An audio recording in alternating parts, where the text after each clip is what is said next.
Hi guys, I'm Dana Al-Hanbali, and this is Something to Consider. Today I'm going a bit off script as I want to spend some time introducing you to me, my journey to better understand where I'm coming from as I start to share my experiences. Context and circumstance are two important factors when evaluating anything. And while the conversations I want to have are centered around different points of view, understanding context of where those considerations stem from will hopefully add another layer of depth to this content. When I was thinking of a title for the podcast, I wanted it to resonate with listeners and viewers the way meeting people who are different from me usually resonates with me. I grew up between Kuwait and the States and went to 7 different schools throughout my life. My university experience was the first time I was in one place for more than 2 consecutive years.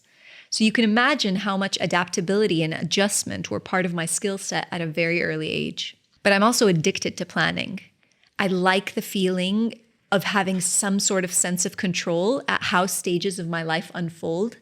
I'm a dreamer. I get excited about the future and spend a lot of time thinking about how to get to a particular destination. Now, the interesting part of that is that absolutely nothing that I had quote unquote planned for ended up happening in my life. My experiences and my path were the result of an ongoing series of surprises or pivots that were not within my control. In fact, at the time all these pivots were happening, I would complain and get frustrated and question why things aren't going the way I had planned, especially when my ironclad plan was so perfect and well examined from every angle and every potential obstacle was accounted for. I remember Steve Jobs once said, "You can't connect the dots looking forward. You can only connect them looking backwards." So you have to trust that the dots will connect somehow in the future. And I guess that's what I'm trying to do now. During my reflective period of life, I spent some time looking backwards. And I gotta say, while life may not have turned out how I expected or planned, for the woman I am today, it's definitely better.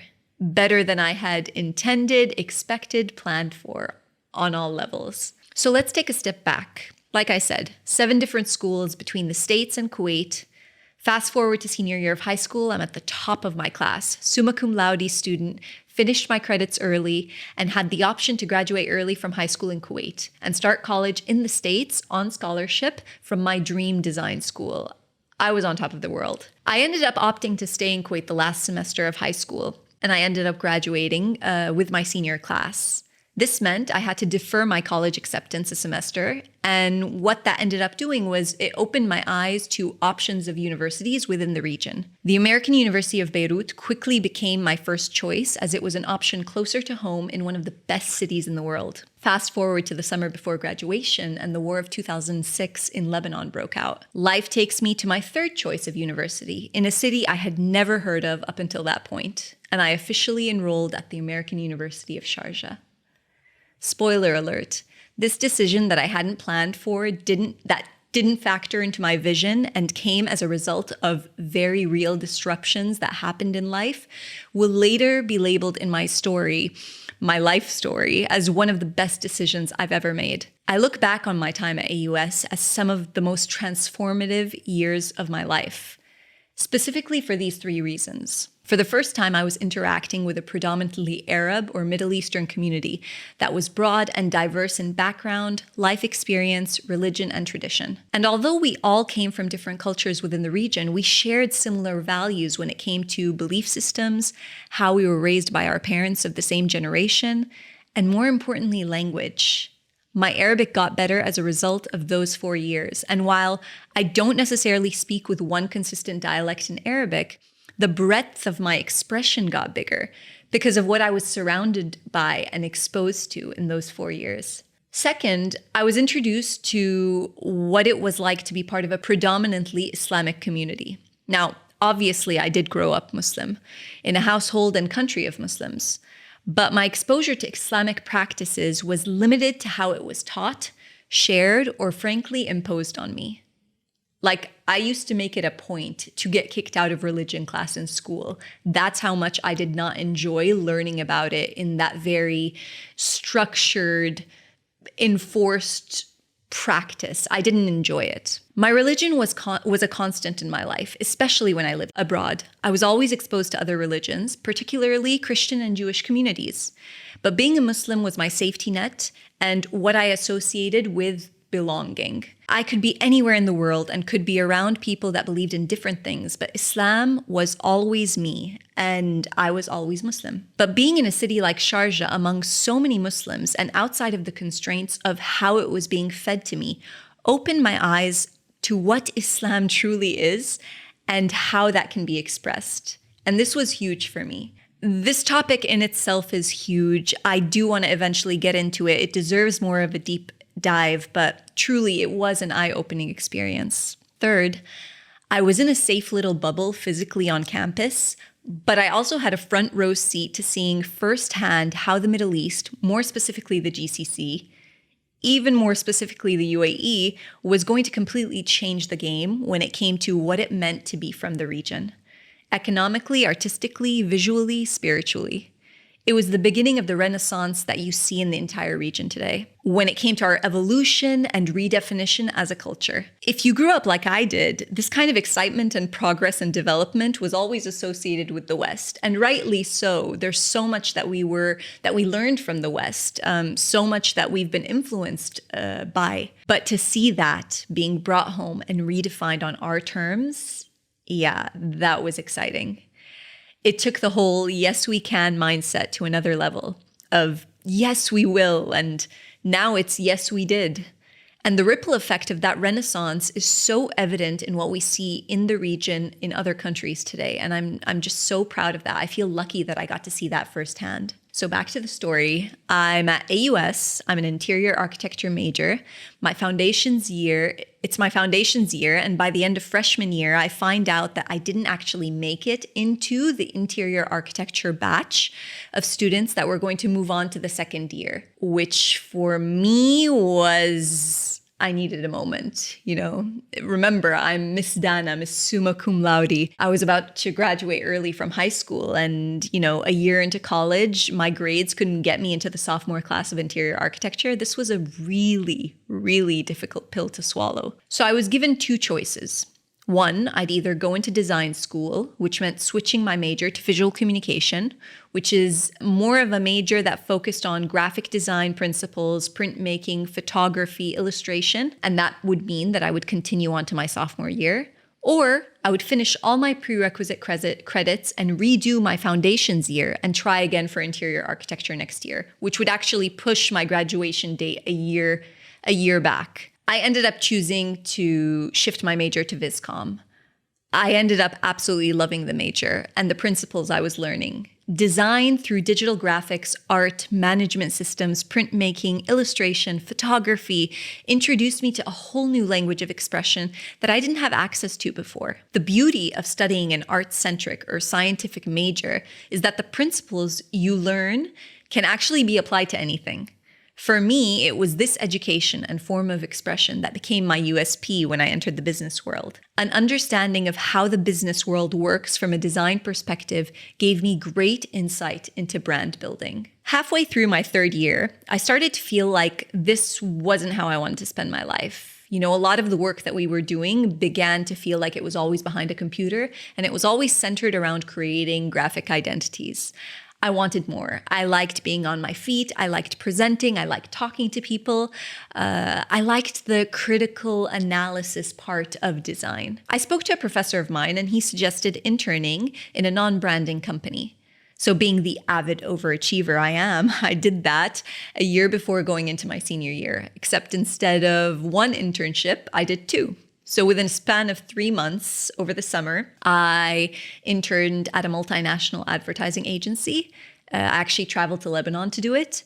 And I interned at a broadcast media company that was based here in Dubai. It was a great experience.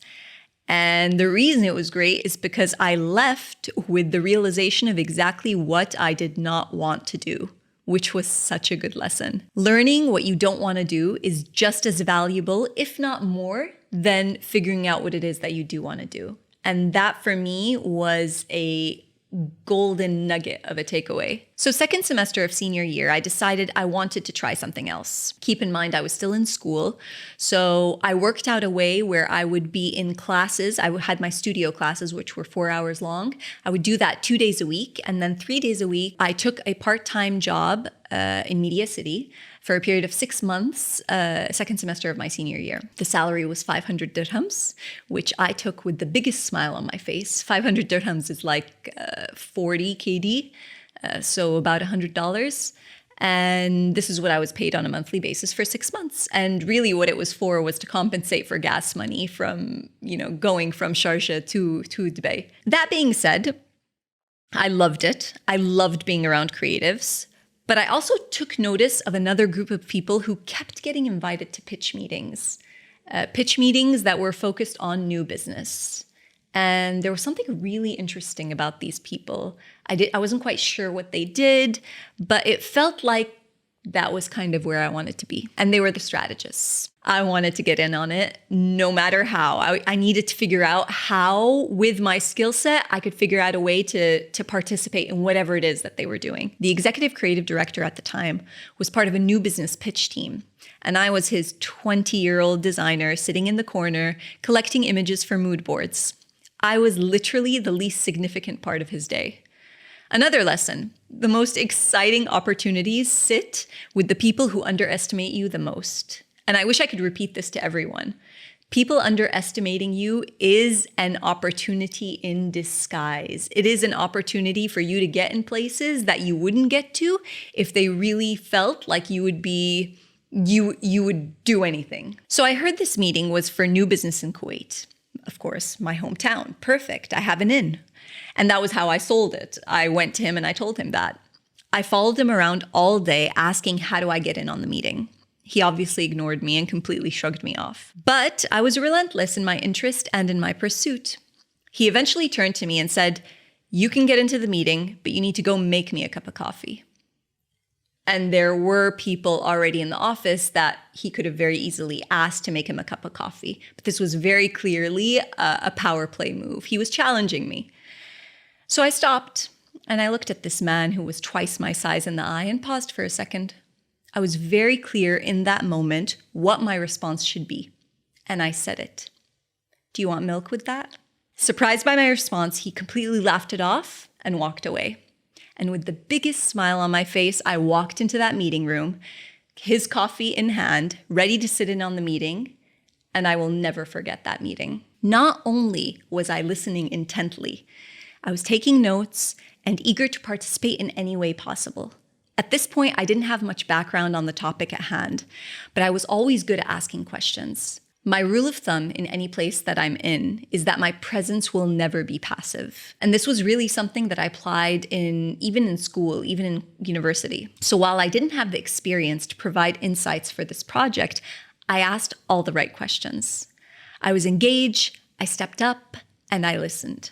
I really, really took in everything about this experience. The way that people sat, the way everyone interacted with each other, the intuitive pauses, and the terms that were being set by the business prospect in the room. While I was doing all this listening, there was actually someone else in the room that was watching me. I came to find out after that meeting that it was the CEO of the company that I was working in who was with us, and I didn't realize, I had no idea I was sitting at the same table with the CEO. Keep in mind, again, I am the youngest person in the room. I have zero experience, and this is a business prospecting meeting. I can't believe I didn't realize it.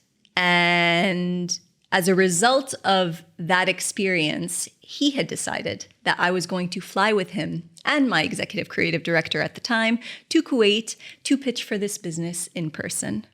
So again, had I not been in the room, that wouldn't have happened because he had no idea who I was. Had I not agreed to get my then boss that cup of coffee and make it myself, I never would have been able to make it to that room. Had I not been the observant person that I am in that studio, I wouldn't even have noticed the strategists. I would have stayed with the creatives, done my job, stayed within the confines and the parameters of my brief, because that in itself was already a privilege. Why should I question that? Why should I ask for more? But I didn't. Anyways, moral of the story, coffee opens all doors in life. Okay, no, I'm kidding. That's not the moral, obviously. But it's that you can't plan opportunity. You can't plan luck. But it is on you to work towards putting yourself in the right place at the right time. It is on you, ya Dana, to figure out how to navigate worlds that you don't understand or fit into. It is on you to decide how it can potentially work for you. That in itself is opportunity. The circumstances, the time, the place, those things I can have input in. And sometimes opportunity just follows. This CEO actually ended up becoming someone I looked up to a lot. I learned so much from him and credit him for so much of my drive within the industry because I used to just watch him as this example. He was a force, a complete force. He actually ended up hiring me 5 or 6 years later to run his new business for the agency. And I became the new business director across the entire MENA region. So the story ends well. And it was through him that I was introduced to some of the most senior network of business and communications leaders within the multinational agency space. Looking back on those 5 or 6 years before he ended up hiring me, so much happened. I started a full-time job 1 month after college and literally haven't stopped working since. But there is one piece of advice, or I don't want to say advice, it's an insight that he shared with me on that flight from Dubai to Kuwait for that pitch. He shared it, he was reading a newspaper, and I'll never forget it. He said, Dana, it's a crazy business. Take your time before deciding what you want to do, because once you're in, it's a rat race. You will not be able to get out. You just won't. And at 20, I heard this advice and did what any ambitious 20-year-old would do from an adult who would tell them this. I ignored it completely. 14 years later, after the never-ending sprint that became my daily life, after complete burnout, I look back and say, wow, what a profound piece of wisdom. But again, it's one of those things that you only appreciate after going through whatever it is that you go through, right? Now, don't get me wrong. I'm not saying that the journey has been hell. Actually, it's been the absolute opposite. I have loved every minute of what my career has brought me. The ups, the downs. I love working in corporate environments. They taught me everything that I know. They were my education, honestly. Being an employee, being a manager, hiring people, starting a business, building relationships, winning awards, traveling all over the world, all of those experiences have become a part of who I am today. There are so many things that happened in between that we haven't even begun to get into. The person I am today, the woman I have become, is a direct result of all of those moments combined, without leaving out one single one. Even the bad, especially the hard. I am so damn proud of myself, and I say that with such conviction because it took me so long to be able to say that out loud. I am so proud of myself. The intention behind sharing this part of my story was to make sense of my life today by looking backwards. The adolescence that consisted of living between 2 continents for the majority of it, that I resented so much growing up, became my superpower as an adult when it came to adaptability, flexibility, building relationships, rolling with the punches, and living literally anywhere amongst any group of people, no matter how different they were. Being educated in the region helped me reconnect to my roots and provided me with a sense of belonging that I really yearned for. And while I wouldn't necessarily say I associate the UAE or any specific country as my forever home, I have to say that it embraced me as an Arab in more ways than one. It gave me every reason to want to become an advocate and contributor to the movement towards progress, even if it's in my own very, very small way. And I'm just so proud to be here. I'm proud to be back here. My entrepreneurial nature of not sticking to one thing and not letting anything from my upbringing, background, university degree, social standing, anything dictate what I was capable of is the exact reason I'm actively on the lookout for opportunity. It is that nature that I credit my success to. Because while I may not be able to create luck or create opportunity, I do believe that I can create circumstances that work in my favor and open the door to opportunity. And the beauty is, what those opportunities looks like changes depending on the timing of my life. So I'll definitely keep you posted on how the next chapter is evolving as we go. If you made it to the end of this episode, I'd like to go ahead and thank you for the privilege of your time. This is a platform that I'm still in the process of growing, so all of your support is helpful, whether it's a like, a follow, a subscribe. All of these little things actually do actively help me grow and get better at this. And of course, I'm always open to feedback. Please don't hesitate to reach out to me, share your thoughts on the content, give me questions. I would love to hear what actually resonated with you. And if you have any questions or points that I can potentially address in the future, please let me know. In the meantime, I hope you find something to consider.